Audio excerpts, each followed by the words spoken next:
안녕하세요. 책 읽는 소리 인사드립니다. 흔히들 과유불급이라고들 말을 합니다. 과한 것이 모자란 것만 못하다고들 하지요. 제가 그런 것 같아요. 욕심이 있어서 월, 수, 금, 주 3회를 올리려고 하다 보니 영상을 편집할 때 실수가 2번이나 연이어서 들어갔습니다. 어찌나 부끄럽단지. 그렇지만 이 또한 제가 하면서 겪는 시행착오의 모습이다 생각하고 영상을 내리지 않고 그냥 두기로 하였습니다. 제가 일을 하면서 짬짬이 시간을 내서 영상을 올리곤 하는데요. 조금 바쁘다 보니 서두르다 실수들이 나오는 것 같습니다.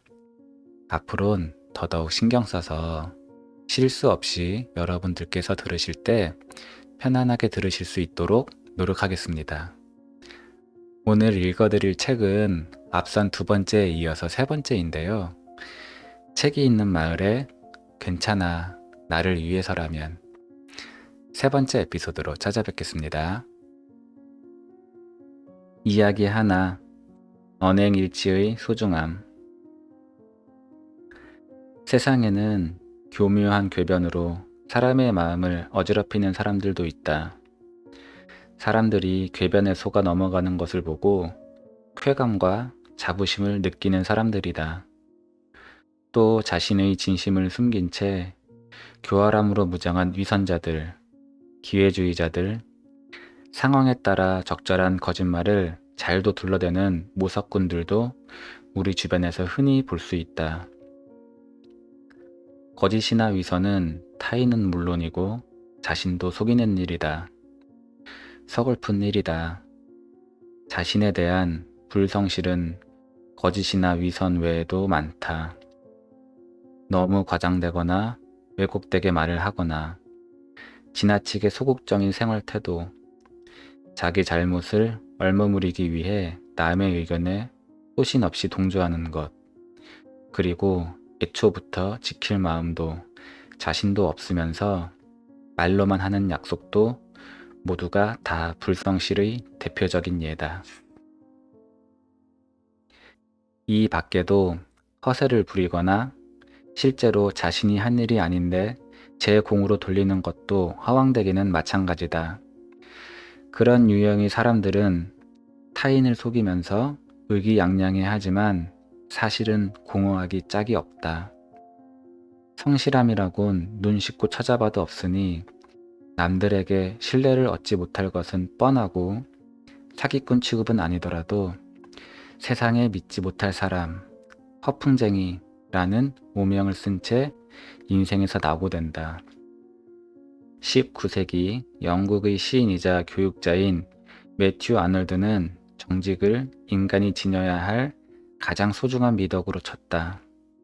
정직함이야말로 투명하게 비치는 그 사람의 정신이라며 거짓말하다 들통나면 도덕적으로 큰 죄를 지은 것으로 간주했다. 특히 학생들을 가르치면서 정직을 최상의 미덕이라고 강조했고 거짓말을 한 사람은 호되게 꾸짖었다. 에든버러 대학교의 교수였던 조지 윌슨도 생애 전반에 걸쳐 정직과 의무 수행, 근면한 삶을 몸소 실천해 존경을 받은 인물이었다. 그의 인생은 용기와 근면의 전형이라고 할 수 있다. 몸이 허약하고 어려서부터 잔병치레가 잦았던 윌슨은 성격만은 밝고 활달해 어른들에게 많은 귀여움을 받았다. 그러나 워낙 몸이 부실하다 보니 17살의 나이에 벌써 불면증과 우울증에 시달리게 되었다. 왠지 나는 오래 살 것 같지 않다. 체력에 기대느니 정신력으로 버텨나가는 수밖에 없다. 그 시절의 고백대로 그는 육체적인 건강은 실패했지만 극심한 정신노동인 학문에 온갖 열정을 다 바쳤다. 그의 병력을 일일이 밝히자면 끝이 없다. 무릎 관절에 농양이 생겨 오른쪽 다리를 절단하였고 류머티즘과 안구염증으로 앉아 있을 수도 없으며 눈을 뜨는 것조차 괴로울 정도였다. 그런데 그런 상황에서도 그는 집필과 연구, 강의 준비에 여념이 없었다. 글을 쓸 수 없을 정도로 통증이 심하면 여동생에게 구술해서 강의 노트를 준비하였고 모르핀 주사 없이는 하루도 그냥 잠들지 못했다. 전신이 만신창이가 되어 고통과 싸우는데 그것도 부족했는지 이번에는 폐병 초기 증상이 나타나기 시작했다. 그래도 그는 강의에 소홀한 적이 없었다. 주 1회 나가는 에든버러 대학교 강의를 한 번도 결장한 적이 없었으니 말이다. 폐병 환자에겐 특히나 많은 사람들이 모이는 장소에 가는 것이 치명적인데도 불구하고 그는 학생들 앞에 서서 강의했다.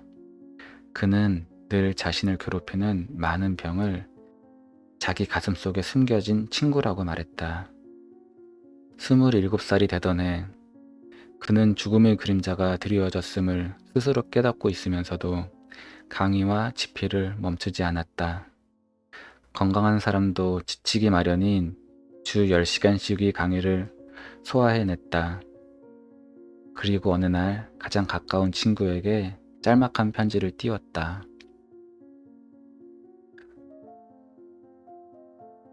어느 날 아침 갑자기 나의 부고를 듣더라도 결코 놀라지 말게. 말은 그렇게 하면서도 그는 우울해하거나 감상에 빠져들어 시간을 헛되이 소비하지 않았다. 오히려 그를 걱정하는 가족이나 친구, 동료들을 위로하려고 했다. 내겐 아직 힘이 남아있다네. 내 기력이 닿을 때까지 내게 주어진 일을 열심히 하면서 살고 싶네. 이렇듯 그는 특유의 밝고 명랑한 표정으로 항상 희망을 이야기했다. 또한 결코 괴로워하거나 초조해하지 않았으며 격정에 휩싸이지 않았다. 반대로 고통 속에서도 희망을 품고 불굴의 정신력으로 사력을 다했다. 다만 자신의 인생이 막바지에 이르렀다고 생각되자 가족들이 걱정되었다. 자신이 죽을 것이라는 사실을 누구보다 먼저 깨닫고 있었기 때문에 자신이 죽으면 가족들이 받을 충격이 우려되었던 것이다. 난 괜찮아. 아직 시간이 많이 남아 있다고요. 하루하루를 열심히 최선을 다해 살고 싶어서 그러니까 이해해줘요. 자신의 상태를 가족들이 눈치채지 못한 채로 마지막 순간을 맞이하고 싶었다. 그런 와중에 스코틀랜드 산업박물관장이라는 요직에 임명되었다. 그는 기꺼이 받아들였고 임명된 후에는 이 일에 전력을 다했다. 정신적으로 육체적으로 피로가 겹쳐서 발작을 일으키고 사경을 헤매는 일이 몇 차례나 거듭되었지만 그는 흔들리지 않았다. 이 친구야, 이제 일은 그만하고 제발 쉬게 놔. 몸을 돌봐야 하지 않겠어? 가족과 친구들의 만류도 듣지 않았다. 마지막까지 일하다가 죽는다는 것이 그의 신조였다. 각혈을 하고 불면증과 통증으로 쇠약해질 대로 쇠약해진 상태에서도 그는 강의를 멈추지 않았으며 에드워드 홉스의 일생을 저술하였다. 의무는 세상에서 가장 중요한 말이다. 인간이 삶에서 의무를 빼면 무엇이 소중하겠는가? 나는 내가 어떤 상황에 놓이든지 이 단어가 가장 먼저 머리에 떠오른다. 그해 가을날 평상시처럼 에든버러 대학교에서 강의를 마친 그는 갑자기 옆구리에 심한 통증을 느껴 급히 집으로 돌아갔다. 그리고 며칠 후 그는 영원히 잠들었다. 더 이상 의무에 시달리지 않아도 되는 영면에 들어서야 그는 안식할 수 있었던 것이다. 그의 소망대로 일하다가 죽은 것이다. 바늘 끝만한 힘이 남아있는 순간까지 게으름 부리지 않고 자신에게 맡겨진 의무를 완수하려고 노력했던 윌슨의 생애는 성실한 삶의 표본이라 할 수 있다. 두 번째 이야기, 의지만이 인간을 지배할 수 있다. 어느 날 목수가 도지사의 의자를 수리하게 되었다. 그런데 그 목수의 일하는 태도가 지나치게 꼼꼼하고 세밀해서 옆에서 구경하던 사람이 그 까닭을 물어보았다. 그랬더니 그 목수는 이렇게 대답했다. 솔직히 말하자면 언젠가 내가 이 의자에 앉게 될 날을 생각해서 조금이라도 편하게 만들어 놓으려는 것입니다. 참으로 신기한 일은 후일 그 목수가 도지사 자리에 올라 바로 그 의자에 앉았다는 것이다. 논리학자들 사이에서 인간의 자유의지에 대해서 이론이 분분하지만 어쨌거나 선, 악의 선택은 그 사람의 의지에 달려있는 것만은 확실하다. 즉, 인간이란 한낱 물 위에 떠가는 지푸라기처럼 나약한 존재가 아니라 파도를 거슬러 올라가 자신이 목적하는 곳에 도달할 수 있는 생명 그 자체인 것이다. 실제로 인간의 자발적인 의지에 절대적인 구속을 가할 수 있는 것은 이 세상에 존재하지 않는다.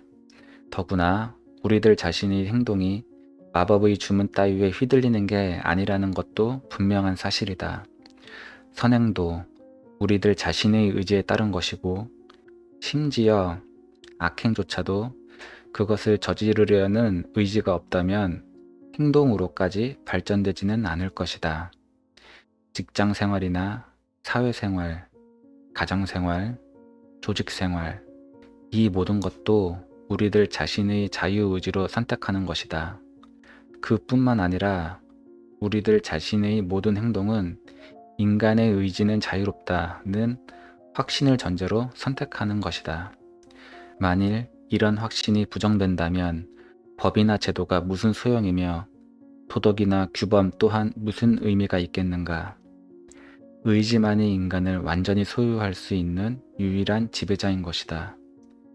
그 의지를 올바른 방향으로 향하게 할 것인가, 아니면 그릇된 방향으로 향하게 할 것인가는 우리들 한 사람 한 사람에게 부여된 양심의 과제이다. 습관이나 유혹이 인간을 지배하는 것이 아니라 인간이 습관이나 유혹을 지배하는 것이다. 프랑스의 종교 철학자 라무네는 한 방탕한 젊은이에게 이렇게 말했다. 자네는 지금 자신의 삶을 스스로 결정해야 할 중대한 시기에 와 있네. 만일 이 기회를 놓치게 되면 자네 손으로 파놓은 무덤 속에서 관뚜껑 위에 얹힌 무거운 돌덩이를 밀어내지도 못하고 신음하게 될 걸세. 사람이 의지로 살아가는 습관은 습관 중에서도 가장 손쉬운 습관이야. 그러니 뿌리 없는 부평초 같은 생활은 이제 청산하고 한번 열심히 살아야겠다는 의지를 가져보게. 자선사업가 벅스턴도 자신의 결의를 지켜나갈 의지만 확고하다면 무슨 일을 하든 성공할 것이라는 믿음을 가지고 있었다. 그의 이런 생각은 아들에게 보낸 편지에도 잘 나타나 있다. 너도 이젠 오른쪽으로 갈 것인가 왼쪽으로 갈 것인가를 판단할 수 있는 나이가 되었구나. 그러므로 이제는 인생을 어떻게 살아야 할 것인지 마음을 굳게 먹고 그 강한 의지를 증명해 보여야 한다. 만일 그렇게 하지 못한다면 너는 게으름에 사로잡혀 되는 대로 살아가는 무능한 악습에 젖어버리고 말 것이다. 그리고 일단 그런 생활에 빠져들면 거기에서 벗어나기란 대단히 어렵단다. 젊었을 땐 대부분 멋대로 하고 싶어 한다.